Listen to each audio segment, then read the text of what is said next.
வீரங்கிபுரத்தில் சமத்துவ பொங்கல் திருவிழா. விழுப்புரம் தெற்கு மாவட்டம் முகையூர் ஒன்றியத்துக்கு உட்பட்ட வீரங்கிபுரம் கிராமத்தில் இன்று காலை 10 மணி அளவில் சமத்துவ பொங்கல் திருவிழா நடைபெற உள்ளது. இதில் விழுப்புரம் தெற்கு மாவட்ட தலைவர் எஸ் ரமேஷ், விழுப்புரம் தெற்கு மாவட்ட செயலாளர் ஆர் முத்துகிருஷ்ணன், விழுப்புரம் தெற்கு மாவட்ட கரும்பணி செயலாளர் எஸ் வீரராகவன், விழுப்புரம் தெற்கு மாவட்ட துணைத் தலைவர் ஆர் விக்னேஸ்வரன், முகையூர் ஒன்றிய தலைவர் ஜி சிவக்குமார், முகையூர் ஒன்றிய செயலாளர் பி ராமமூர்த்தி, முகையூர் ஒன்றிய துணைத் தலைவர் ஆர் செந்தில்குமார்,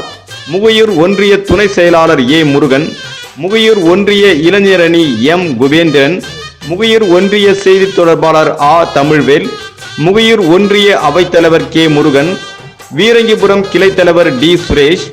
வீரங்கிபுரம் கிளை செயலாளர் எம் ரவிக்குமார் இவர்களின் முன்னிலையில் விவசாயிகள் முன்னேற்ற சங்கத்தின் நிறுவனர் மற்றும் தலைவர் திரு ஆர் சக்திவேல் அவர்களின் தலைமையில் நடைபெற உள்ளதால் அனைத்து நிர்வாகிகள் மற்றும் விவசாயிகள் அனைவரும் தவறாமல் கலந்து கொண்டு விழாவை சிறப்பிக்குமாறு அன்போடு கேட்டுக்கொள்கிறோம்.